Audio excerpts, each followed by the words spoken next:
गरुड़ पुराण और गीता दोनों ही हिंदू धर्म के महत्वपूर्ण ग्रंथ हैं, लेकिन वे अलग अलग विषयों और दर्शनों पर केंद्रित हैं। गीता मुख्य रूप से धर्म, कर्म, आत्मा और परमात्मा के संबंध पर केंद्रित है, जबकि गरुड़ पुराण मृत्यु के बाद की स्थिति, कर्मफल और विभिन्न योनियों का विस्तृत वर्णन करता है। नमस्ते दोस्तों, हम सभी जानते हैं कि जिसने भी इस धरती पर जन्म लिया है, उसकी मृत्यु निश्चित है। यह एक अटल सत्य है जिसे बदला नहीं जा सकता। लेकिन अक्सर हम देखते हैं कि हर व्यक्ति की मृत्यु अलग अलग तरीके से होती है। क्या आपने कभी सोचा है कि गरुड़ पुराण के अनुसार अकाल मृत्यु क्यों होती है? आइए जानते हैं। धरती पर जीवों की संख्या इतनी अधिक है कि हर दिन किसी न किसी की मृत्यु होती रहती है। लेकिन हर आत्मा को मोक्ष नहीं मिलता। कुछ आत्माएं ऐसी भी होती हैं जो सदियों तक इसी धरती पर भटकती रहती हैं। इन सब के पीछे का एक बड़ा कारण है अकाल मृत्यु। आपने अक्सर देखा होगा कि लोग दुर्घटनाओं या प्राकृतिक आपदाओं का शिकार होकर अपनी जान गंवा देते हैं। धर्मशास्त्रों में ऐसी मृत्यु को अकाल मृत्यु कहा गया है। यह वह स्थिति है जब मनुष्य का शरीर तो नष्ट हो जाता है, लेकिन उसकी आत्मा संसार में ही रह जाती है। अकाल मृत्यु के कारण। लेकिन सवाल यह उठता है कि अकाल मृत्यु के पीछे क्या कारण होता है और उसके बाद जीव की आत्मा का क्या होता है। गरुड़ पुराण के 7वें अध्याय में इसका उल्लेख मिलता है। यदि कोई प्राणी भूख से तड़प कर मर जाता है या जहरीले पदार्थ के सेवन से या पानी में डूबने से उसकी मृत्यु हो जाती है, तो ऐसे व्यक्ति को अकाल मृत्यु की श्रेणी में रखा जाता है। अकाल मृत्यु किसी भी वजह से हो सकती है, चाहे वह किसी गंभीर बीमारी के कारण ही क्यों न हो। ऐसे में अक्सर लोग सोचते हैं, काश यह उनके साथ नहीं हुआ होता तो वे बच गए होते।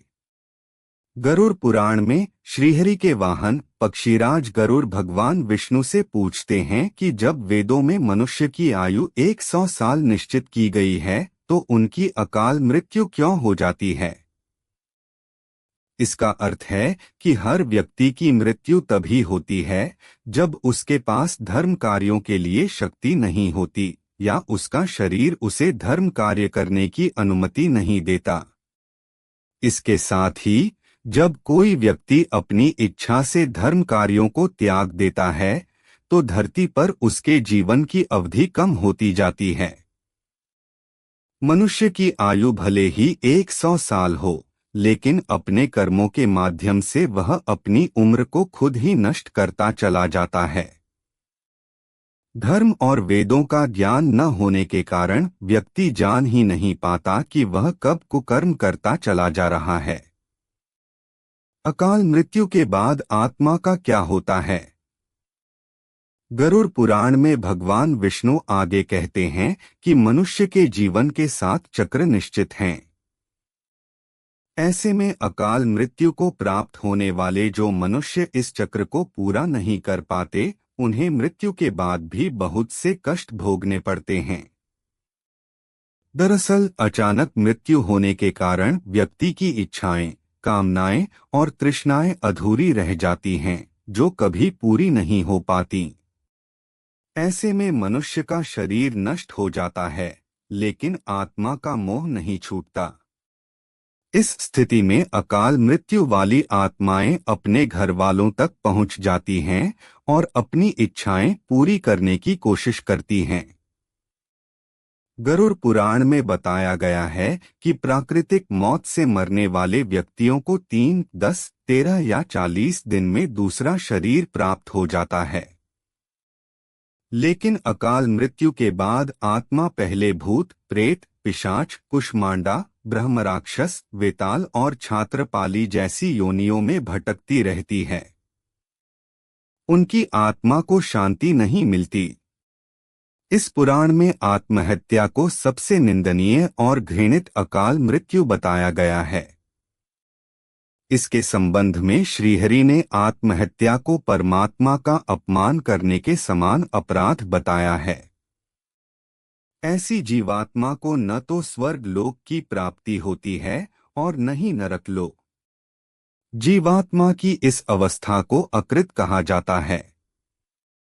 और तो और इस पुराण में यह भी उल्लेख है कि आत्महत्या करने वाली आत्मा अकाल मृत्यु को प्राप्त होने वाली सभी आत्माओं में सबसे कष्टदायी अवस्था में पहुंच जाती है। यह भी बता दें कि अगर किसी विवाहित स्त्री की अकाल मृत्यु होती है तो वह चुड़ैल बन जाती है। वहीं जब किसी कुंवारी कन्या की अकाल मृत्यु होती है तो वह देवी योनि में भटकती रहती है। अकाल मृत्यु से मुक्ति के उपाय। इन सब के अलावा गरुड़ पुराण में अकाल मृत्यु के चलते मृतात्मा की शांति के लिए कई तरह के उपाय बताए गए हैं। इसमें जिक्र है कि इस तरह की मृत्यु को प्राप्त करने वाली आत्मा के परिवारजनों को नदियों या तालाबों में तर्पण करना चाहिए। साथ ही मृत आत्मा की इच्छा की पूर्ति के लिए पिंडदान, दान पुण्य या गीता का पाठ करवाना चाहिए। ये सभी कार्य कम से कम 3 वर्षों तक करते रहना चाहिए। इसी के साथ ही वर्षगांठ पर भूखे ब्राह्मणों और अनाथ बच्चों को भोजन भी कराना चाहिए ताकि मृत आत्मा को जल्द से जल्द मुक्ति मिल सके।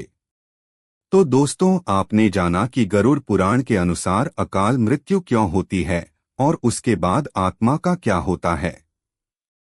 यह जानकारी आपको कैसी लगी, हमें जरूर बताइएगा। अगर आपने हमारे चैनल को सब्सक्राइब नहीं किया है तो जरूर करिए। इसी के साथ ही मुझे इजाजत दीजिए। इस वीडियो को अंत तक देखने के लिए आपका बहुत बहुत शुक्रिया। और हाँ, अब आप हमारे सभी वीडियो फेसबुक पर भी देख सकते हैं, जिसके लिए आपको फेसबुक पर हमारे पेज को लाइक और फॉलो करना होगा।